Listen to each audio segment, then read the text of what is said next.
হায়াত পাইলে ফুরা যায়, হায়াত পাইলে কবর রেডি হয়ে যায়। যে হায়াত পায় না তার কবর নাই, যার হায়াত আছে তার কবর আছে। সব মানুষ কবরের দিকে যাইতাছে, সব মানুষ মিজানের দিকে যাইতাছে। যার হায়াত আছে সে পুলসরাতের দিকে যাইতাছে। বিসমিল্লাহির রহমানির রহিম। ওয়াল আসরি ইন্নাল ইনসানা লাফি খুসর ইল্লাল্লাযীনা আমানু ওয়া আমিলুস সালিহাত وعملوا الصالحات وتواصوا بالحق وتواصوا بالصبر وقال النبي صلى الله عليه وسلم সব জিনিসের ভেতরে সর্দার আছে। রাতের সর্দার আছে লাইলাতুল কদর, দিনের সর্দার আছে ইয়াউমুল জুমআ, ইয়াউমুল আরাফা। পাহাড়ের সর্দার আছে সফা মারওয়া, তুর, নূর, সুর। মাসের সর্দার আছে শাহরু রমাদান। কিতাবের সর্দার আছে, সর্দার কিতাব কোরআন। মানুষের সর্দার আছে মুহাম্মাদুর রাসূলুল্লাহ সাল্লাল্লাহু আলাইহি ওয়াসাল্লাম। ফেরেশতাদের সর্দার আছে জিবরাইল আলাইহিস সালাতু ওয়াস সালাম। পাথরের সর্দার আছে হাজারুল আসওয়াদ, মাকামে ইব্রাহিম। ঘরের সর্দার আছে বাইতুল্লাহ, কাবা, বাইতুল আতীক। এরকম কবরও সর্দার কবর আছে। সর্দার কবর মুহাম্মাদুর রাসূলুল্লাহ সাল্লাল্লাহু আলাইহি ওয়াসাল্লামের রওজা। কেউ জিয়ারত করতে গেলে শাফাতের মালিক হয়ে যাবে। ওই রকম 24 ঘন্টার ভেতরে সর্দার সময় আছে, দামি সময়। 24 ঘন্টার ভেতরে সবচেয়ে দামি সময় হলো ওয়াক্তুল ফজর।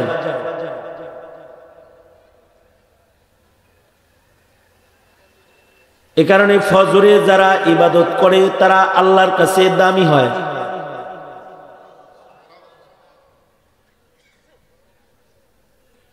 এ কারণে ফজরের নামাজ যারা পড়ে তারা আল্লাহর কাছে দামি নামাজ,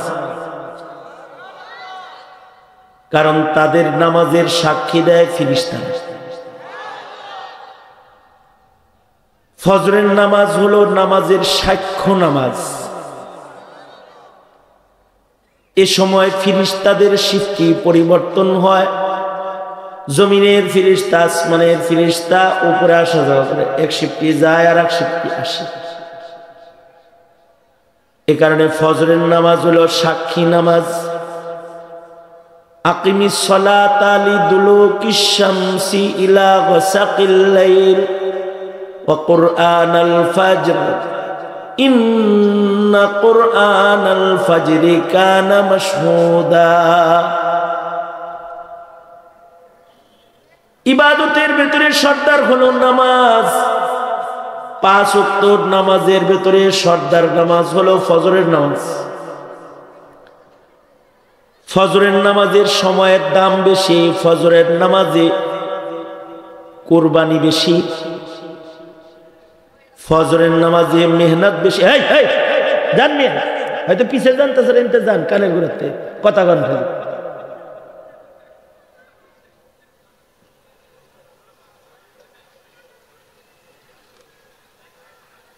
ফজরের নামাজের সময় কোরবানি বেশি। শীতের রাতে ঠান্ডা পানি দিয়া ওযু করে কুয়াশায় হেঁটে হেঁটে মসজিদে যাইতে হয়, কষ্ট না? আরামের ঘুম হারাম করে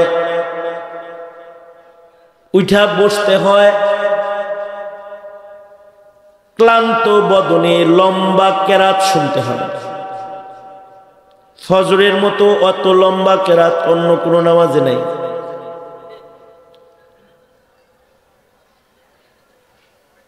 ফজরের নামাজে কুরবানি বেশি, কষ্ট বেশি, তিলাওয়াত বেশি।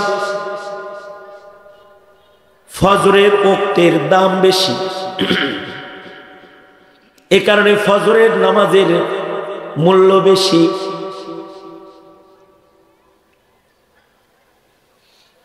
ফজর যারা হিফাজত করে তাদের নামাজের সাক্ষী বেশি। অন্যান্য নামাজ পড়ে নামাজের সাক্ষী মানুষ হয়, রাস্তা দিয়ে হাইটা যায়, কেউ দেখে নামাজ পড়তে যায় তো সে সাক্ষী হয়। মানুষ নামাজে যাইতে আইতে মসজিদে দেখে নামাজের সাক্ষী হয়, কিন্তু ফজরের নামাজের সাক্ষী হয় আল্লাহর ফেরেশতারা। কারণ তখন মানুষ ঘুমে থাকে আর ফেরেশতারা যাতায়াত বেশি করে। এ কারণে ফজর যারা হেফাজত করে তারা দামি নামাজি হয়, তাদের নামাজের সাক্ষ্য আল্লাহর রহমতের ফেরেশতারা দেয়।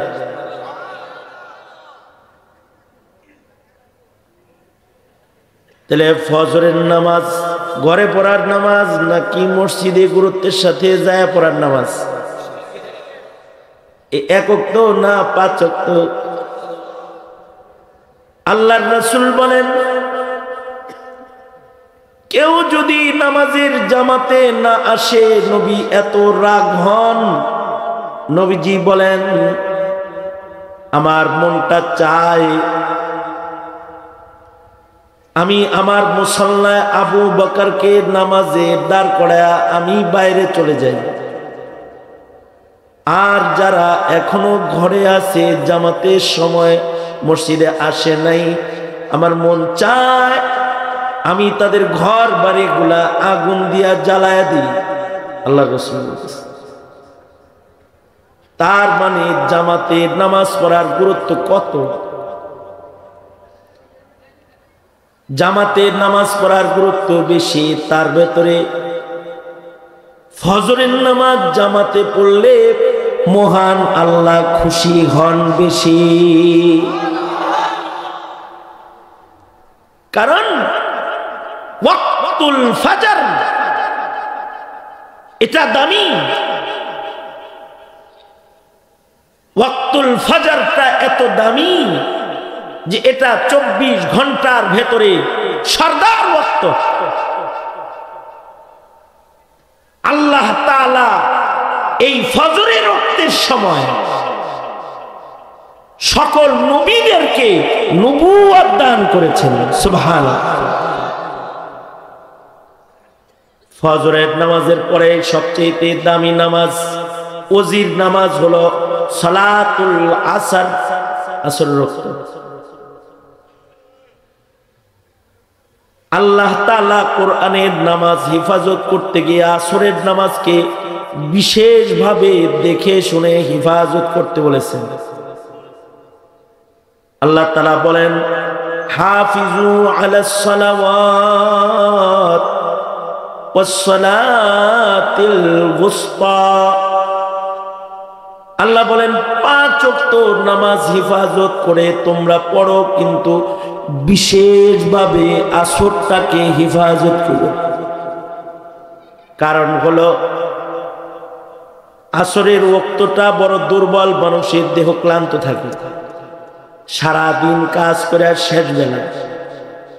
আবার ওয়াক্তটা খুব ছোট, শয়তান ধোঁকা দিয়া আরাম পায় বেশি।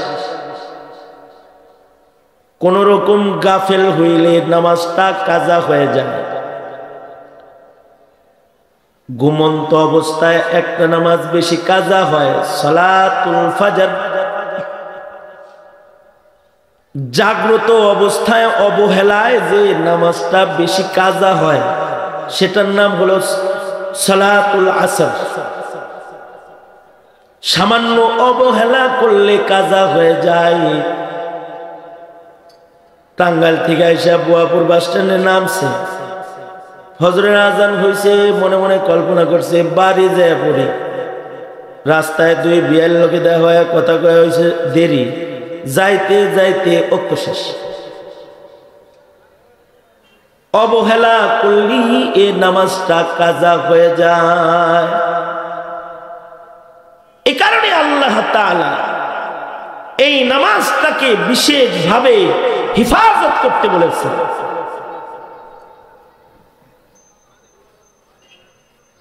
আর এই নামাজের হিফাজতের মাধ্যমে, আসল হিফাজতের মাধ্যমে আল্লাহর কাছে বান্দার গুরুত্ব বাড়ে।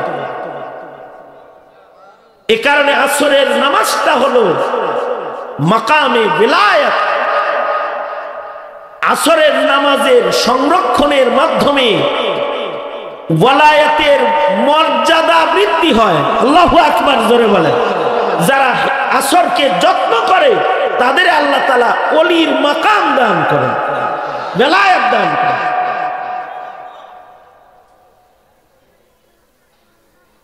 এ কারণে খাজা কুতবুদ্দিন বখতিয়ার কাকি রহমাতুল্লাহ আলাইহি উনি মৃত্যুর আগে কুতবুদ্দিন বখতিয়ার কাকি বললেন, এই আমার সন্তানরা, খলিফারা, শোনো, আমি মরে গেলে আমার জানাজাটা একটা ওলি বুজুর্গ দিয়া পড়াইবা। নাম কি তার বলেন? কয় নাম না, কিছু গুণ বলে দিয়া যাই। এই গুণগুলা জানাজার মাঠে যার মধ্যে পাইবা তাকে দিয়া আমার জানাজা পড়াইবা। আর যদি এই গুণের মানুষ না পাও তাহলে বিনা জানাজায় কবর দিবা। এক নাম্বার গুণ, বালেগ হওয়ার পর থেকে আমার জানাজা পর্যন্ত যার জীবনে কোনোদিন তাকবীরে উলা ছুটে নাই। তাকবীরে উলা বুঝছেন? হ্যাঁ, ইমাম সাহেবের সাথে সাথে নামাজে দাঁড়াইছে, প্রথম তাকবীর থেকে সে নামাজে হাজির আছে কতদিন? বালেগ হওয়ার পর থেকে জানাজা পর্যন্ত তার জীবনে কোনোদিন তাকবীরে উলা ছুটে নাই।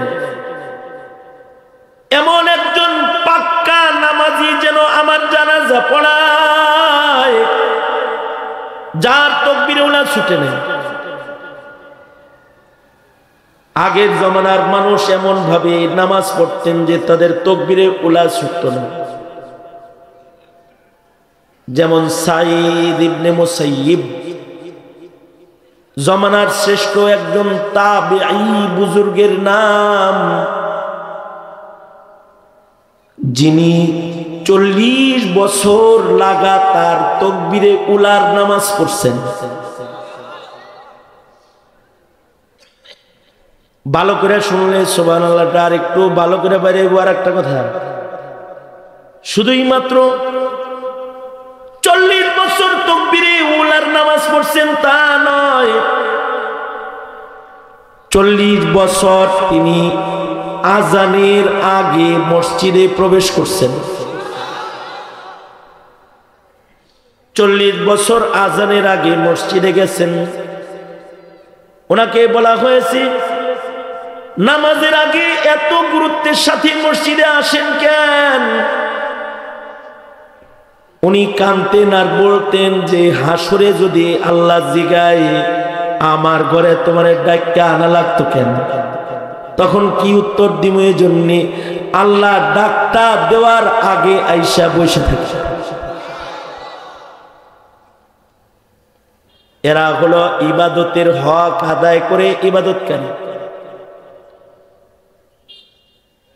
কুতবুদ্দিন বখতিয়ার কাকি বলে, আমার জানাজা সে পড়াবে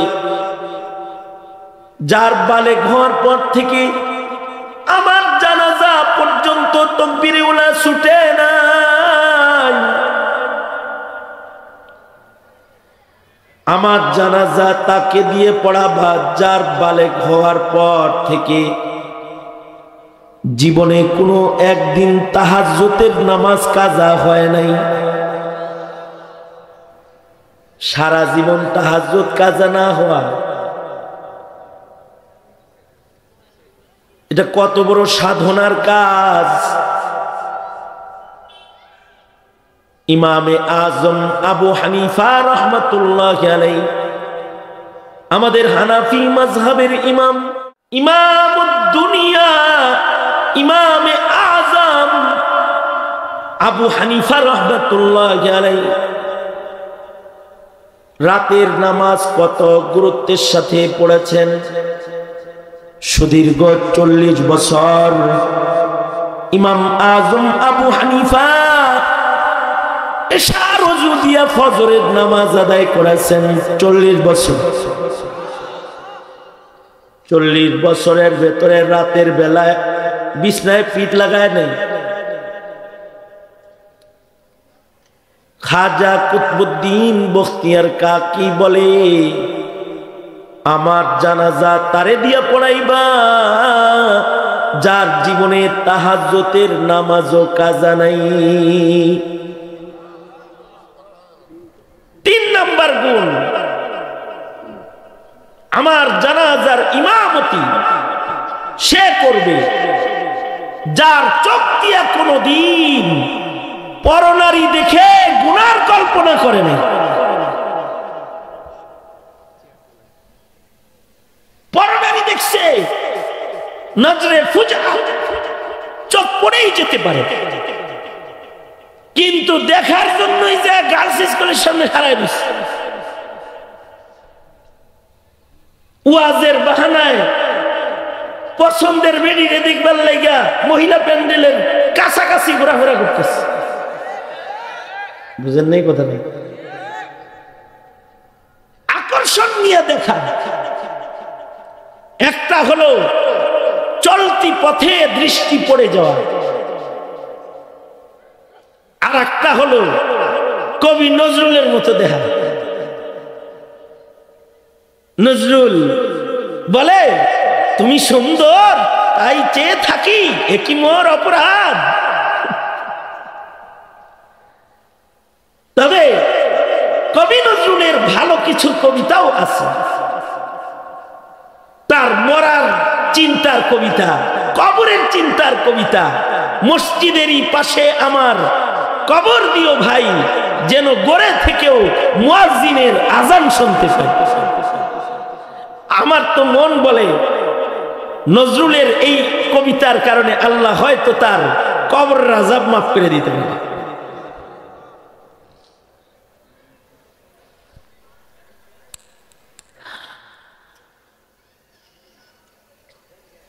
একটা হলো নজরে ফুজাত, দেখা সামনে পড়ে গেছে ভাবি, একই বাড়িতে থাকে, ভাবির এক নজর পড়ে গেছে। আর একটা হলো ভাবিরে মোটর সাইকেলে লয়া,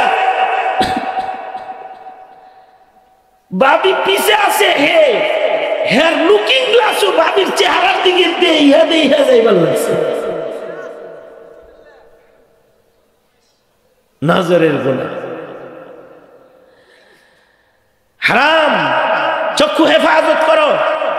এই জমানায় সবচেয়ে বেশি নজরের গুনাহ হয়, কারণ স্ক্রিন টাচ মোবাইল পকেটে পকেটে হাতে হাতে আছে। সাক্ষাতে দেখতে না পারলে ভিডিও কলে কয় একটু দেখি, ব্যাস।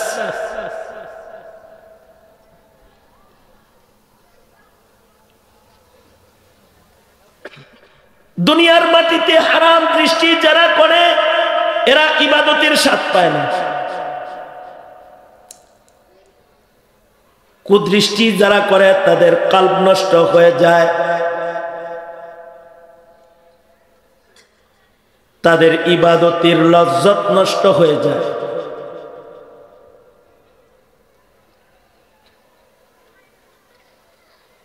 কুদৃষ্টি করা বড় কবিরা গুনার একটা কবিরা গুনাহ। বদনজরি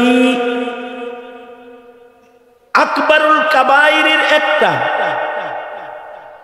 কারণ এর দ্বারা গুনার যাত্রা শুরু হয়। চোখের হিফাজত যদি কেউ করে তাহলে সে ওলি হয়ে যায়। বদনজরি, বদগুমানি, বদজবানি, এ তিনটা গুনাহ থেকে কেউ যদি নিজের বাঁচায়, আল্লাহ তাআলা তাকে মাকামে বিলায়াত দান করে। খাজা কুতবুদ্দিন বখতিয়ার কাকি বলে, এমন মানুষ দিয়া আমার জানাজা পড়াইবা যে তার চোখ দিয়া কখনো পরনারী দেখে গুনার ধান্দা করে নাই। 4 নাম্বার, ওই মানুষ দিয়া আমার জানাজা পড়াইবা যার জীবনে কোনদিন আসরের নামাজ তো ছাড়ে নাই, আসরের আগের সুন্নত যার জীবনে কোনদিন কাজা হয় নাই। তার মানে হলো বেলায়েতের মাকাম উঁচু লাগবে। আসরের হিফাজতের মাধ্যমে বেলায়েত বন্টন হয়।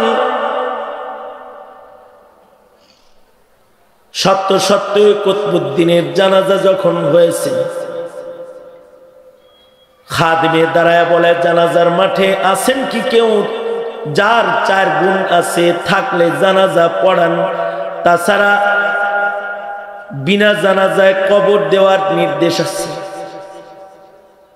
চোরের কাছে যেমন চোরের খবর থাকে, ওলির কাছে ওলির খবর থাকে। কুতবুদ্দিন জানতেন ভালো মানুষ আমার রাজ্যে আছে, তার একটু আমি চইলা যাই, কিন্তু ভালো মানুষটা দেখায় দিয়ে যায়। কার কাছে যাবে, কার কাছে যায় কিছু শিখবে, কার সান্নিধ্যে সময় কাটাবে দেখায় দিয়ে যায়। খাদেমে কুতবুদ্দিনের বক্তব্য পেশ করলেন, জানাজার মাঠে যারা আছে সবাই মাথা নিচের দিকে দিয়া দাঁড়ায় রয়েছে। কারোর জানাজা পড়ানোর হিম্মত নাই।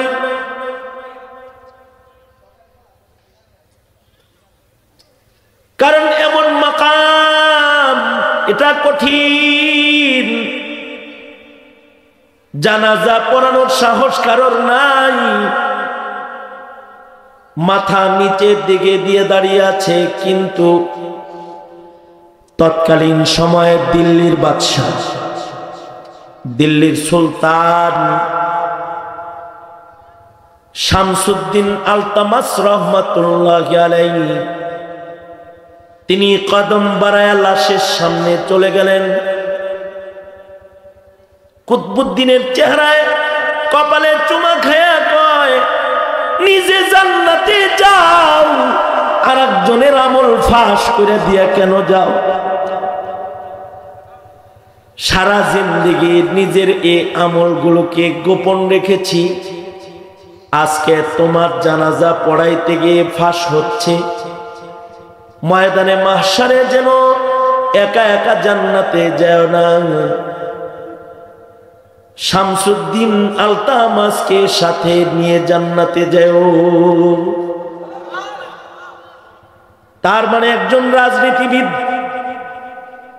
দিল্লির শাসক, বাদশাহ, তার ইবাদতের মাকাম এত উঁচু, তার তাহাজ্জুদ কাজা নাই, তার আসরের সুন্নত কাজা নাই, তার চোখ দিয়া পরনারী দেখে গুনার চিন্তা কখনো করে নাই।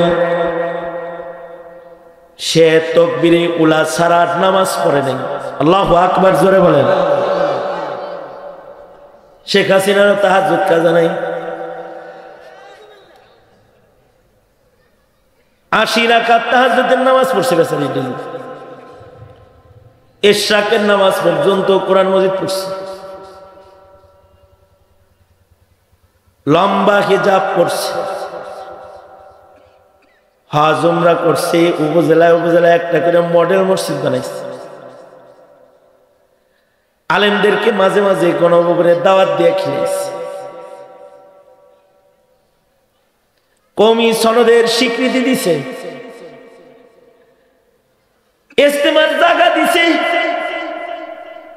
ইসলামী ফাউন্ডেশন করছে, কিন্তু নামাজ পড়ছে আর বেনামাজি যারা সব সংসদে নিচ্ছে। নর্তকী, গান গায়, অভিনেতা অভিনেত্রী, বৈবাহিক বন্ধন ছাড়া বাচ্চার মা বাপ যারা, তা করে মূল্যায়ন করছে।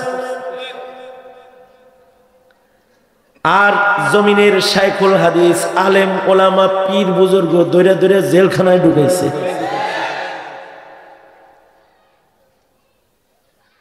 ইজতেমার জায়গা দিছে, কিন্তু ইজতেমার পবিত্র মাটিতে হেলমেট বাহিনী ঢুকায় মারামারি করায় রক্ত জড়াইছে।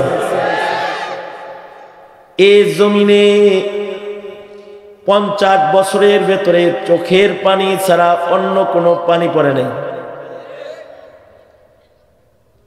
কিন্তু এই জমিনে গায়ের রক্ত জড়াইছে, লাশ ফেলাইছে। উপজেলায় মসজিদ বানাইছে। সারা দুনিয়ার সব মসজিদের ভেতরে এতাহাতি অজাহাতি ডান্ডা বাহিনী খারাপ করছে।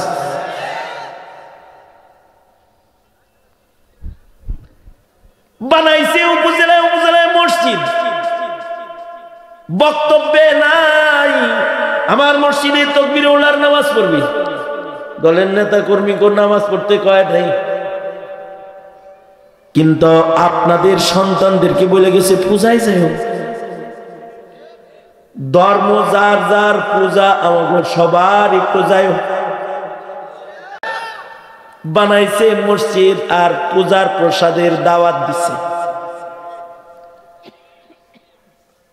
মুসলমানের সন্তানদেরকে হিন্দুত্ববাদ শিখানোর জন্য গোমাতা পড়াইছে আর সিলেবাস থেকে ইসলাম সরাইছে।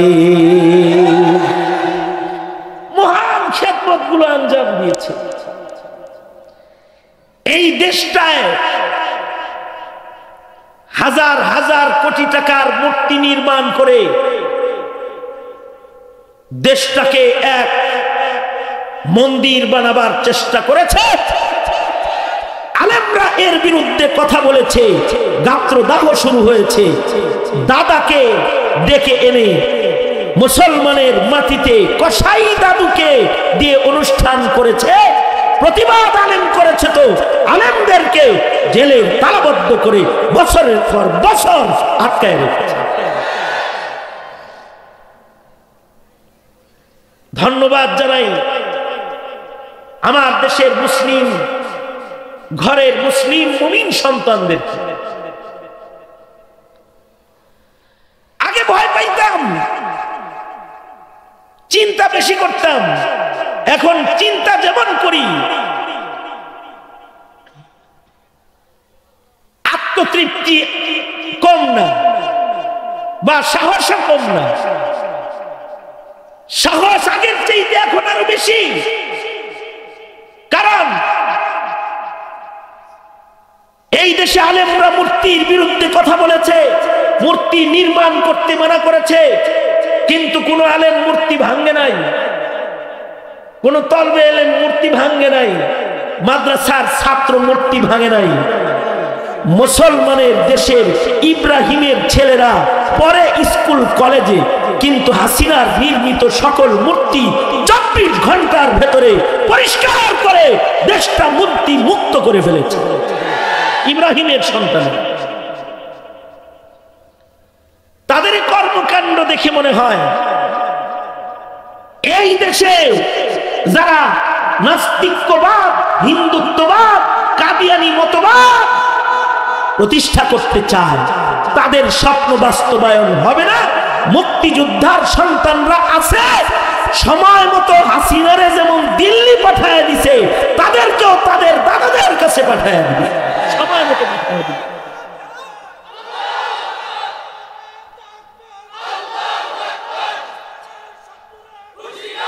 এটা একটা ঈমান, এটা মুসলিম দেশের মুসলমান সন্তানের ঈমান।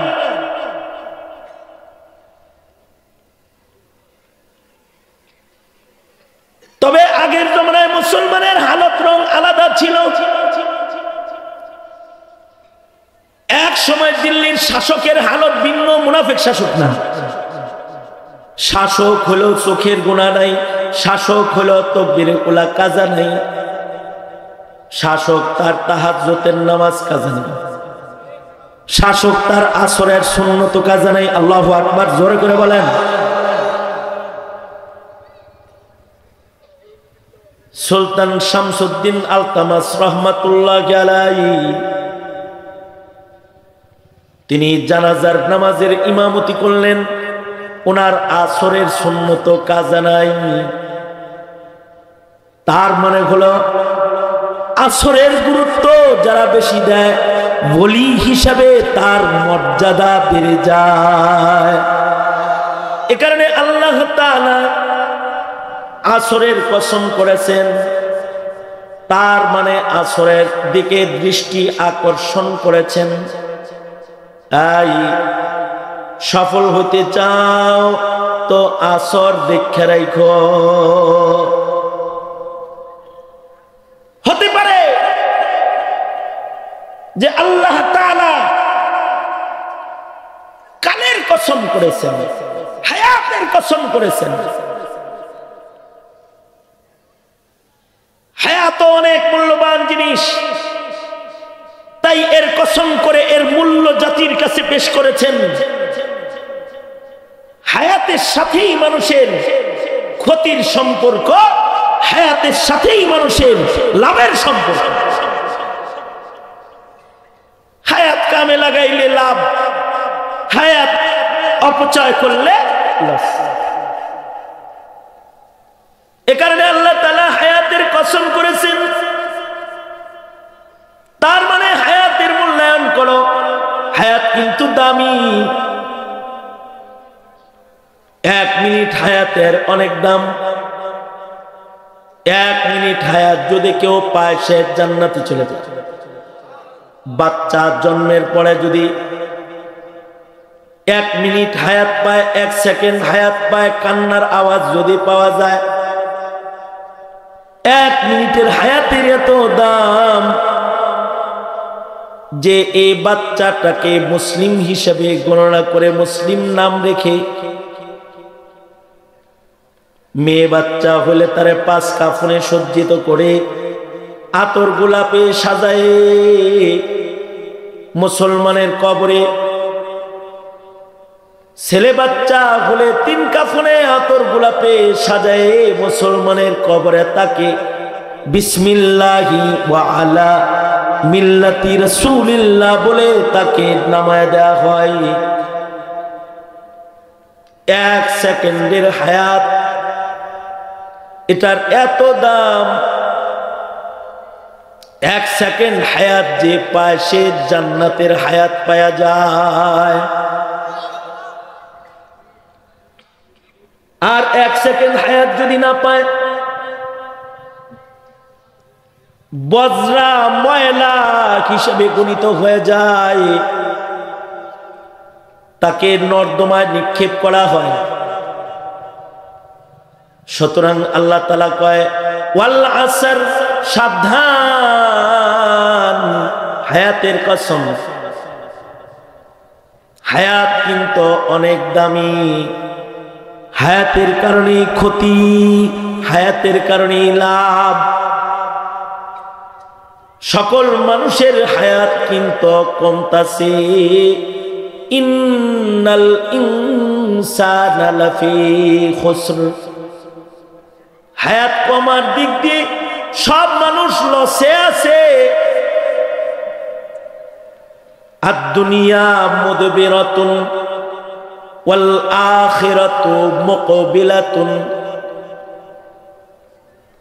দুনিয়ার হায়াত যাইতেছে আর আখিরাতের হায়াত সামনে আইতাছে।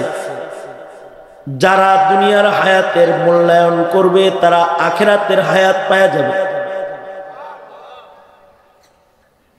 দুনিয়ার হায়াত যদি হয় ঈমানের হায়াত, দুনিয়ার হায়াত যদি হয় নেক আমলের হায়াত, দুনিয়ার হায়াত যদি হয় দাওয়াত ও তাবলীগের হায়াত, দুনিয়ার হায়াত যদি হয় সবর আর তাহাম্মুলে সুসজ্জিত শাহাদাতেরও হায়াত। দুনিয়ার হায়াতি যদি এ দৌলতের মালিক কেউ হয় তাহলে দুনিয়ার হায়াতে তার লস নয়, তার দুনিয়ার হায়াতটাকে জান্নাতের অফুরন্ত হায়াতের সাথে যুক্ত করে দিবে। আর যারা দুনিয়ার হায়াত বরবাদ করবে তারা কিন্তু মৃত্যুর মাধ্যমে দোজকের ভেতরে তারা পড়ে যাবে। এ কারণে আল্লাহ তাআলা বলেন ওয়াল আসর, কালের কসম, হায়াতের কসম। হায়াত হলো ক্যাপিটাল, হায়াতের দ্বারা আখিরাত বাণিজ্য হয়। যার হায়াত যত লম্বা হয় তার ইবাদত তত বেশি হয়। যার হায়াত লম্বা তার লাইলাতুল কদর বেশি, যার হায়াত লম্বা তার রমজান বেশি, যার হায়াত লম্বা তার জীবনে নামাজ বেশি, সেজদা বেশি, যার হায়াত লম্বা তার কোরআন তেলাওয়াত বেশি। হায়াত বড় মজাদার জিনিস, সেটা সবাই চায়। কেউ মরতে চায় না, সবাই বাঁচতে চায়। কারণ হায়াত সবাই চায়, কিন্তু হায়াত নিজে ইচ্ছায় পাওয়া যায় না। আল্লাহ যারে যা দেয় ওইটা সে পায়। দামি জিনিস কারোর জন্য অপেক্ষা করে না, ঘড়ির কাঁটা চলতে থাকে, কিনতে পাওয়া যায় না মার্কেটে। এ কারণে লম্বা হায়াত যে পাইল সে খুশনসিব। তবে আল্লাহর রাসূল বেশি লম্বা হায়াত চান নাই, বরঞ্চ আল্লাহর রাসূল দোয়া করেছেন, ওগো আল্লাহ, আরজালে উমর থেকে তোমার কাছে পানাহ চাই। এত লম্বা হায়াত আমার দরকার নাই, যে হায়াতে গেলে দুর্বল হয়ে যাই, যে হায়াতে গেলে কান নষ্ট, চোখ নষ্ট, হাত নষ্ট, পাও নষ্ট, অচল অথর্ব, এমন হায়াতের দরকার নাই। যে হায়াত পাইলে করুণার পাত্র হয়ে যাই। আল্লাহ, আরজালে উমর থেকে আমাকে পানাহ দাও। থুরথুরা বুড়া হওয়ার আগে আল্লাহ তুমি আমাকে লয়ে যাও। বিষয়টা এরকম। কারণ হলো বয়স বেশি হইলে মানুষ অচল হয়, নিকৃষ্ট অচল। মানুষ জন্মের পরে অচল, কিন্তু উৎকৃষ্ট অচল। চলতে পারে নাই কিন্তু কোমলতা অনেক, চলতে পারে নাই হাসিটা সুন্দর, চলতে পারে নাই মুখে দুর্গন্ধ নাই, লালা করছে মিষ্টি শিরার মতো, মায় চেটে খেয়ে ফেলছে, পেশাব পায়খানা করেছে, দুর্গন্ধ নাই, মাথার কাছে নিয়ে মা বাপ ঘুমাইছে।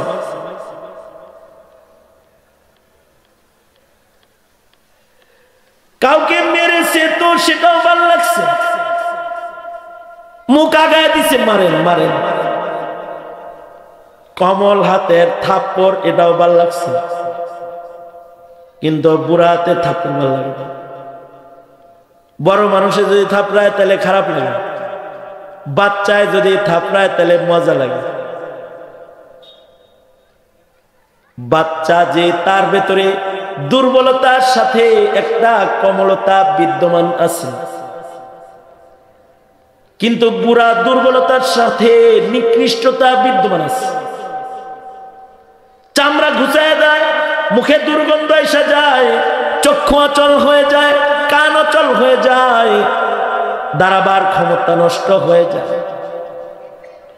এমন নিকৃষ্ট হায়াত থেকে আল্লাহর রাসূল পানাহ চাইছেন, কিন্তু নবীজি দোয়া করছেন, আল্লাহুম্মা বারিক ফি হায়াতি, ওগো আল্লাহ, আপনি আমার হায়াত বরকতপূর্ণ করে দেন, বরকতপূর্ণ হায়াত দেন।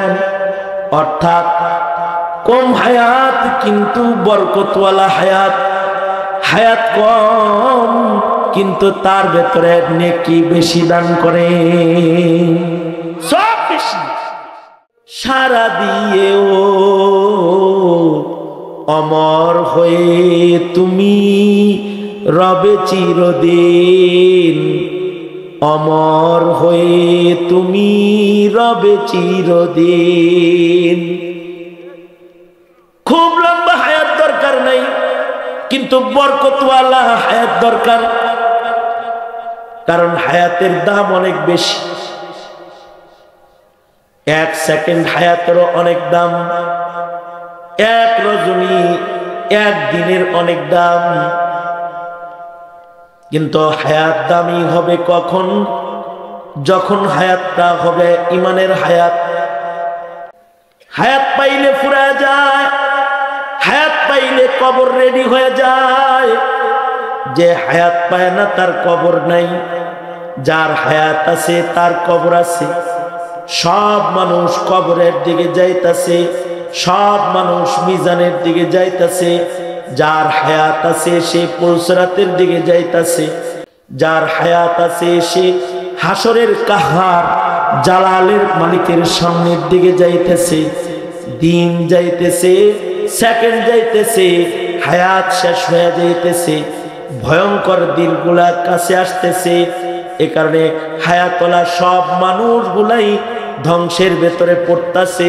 কিন্তু ইল্লাল্লাযীনা আমানু, যাদের ঈমান আছে, যাদের নেক আমল আছে, যারা সত্য বলে, যারা সত্যের দাওয়াত দেয়, যারা নিজে নেক, অপরকে নেক বানানোর প্রচেষ্টার দাওয়াতে যারা ব্যস্ত রয়, তাওয়াসি ইলাল হক, তাওয়াসি ইলাস সাবর, এই গুণগুলা হায়াতে যাদের ভেতরে পাওয়া যায়, তাদের মরণ কাছে আইলে কোনো চিন্তা নাই।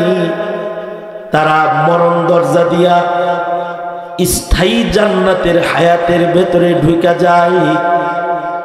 যারা তাদের হায়াতকে চার নীতিমালায় কাজে লাগায়, ঈমান, নেক আমল, দাওয়াত ও তাবলীগ, সবর ও মুজাহাদা। সুতরাং হায়াত পাইছি আল্লাহ পাকের নিয়ামত, কিন্তু সাহাবী সূরা আসর করে শোনায় বলতো, হায়াতের মূল্য দিও বন্ধু, বেঁচে আছো তো ভালো করে বেঁচে থাকো। বাস এই মুলাখাস একটি সবক আপনাদের কানে দেওয়ার মানুষে আমি সূরাতুল আসর তেলাওয়াত করেছি। গুটি কয়েক কথা আপনাদের কানে পৌঁছে দিলাম। যা কিছু বলেছি আল্লাহ এর থেকে সহি বুঝ আপনাদেরকে দান করুন। মাদ্রাসার মুহতামিম সাহেব আমার সাথে শুধু না, আল্লামা হাসান জামিল সাহেব সহকারে ওলামায়ে কেরামের সাথে এক গভীর আন্তরিকতা।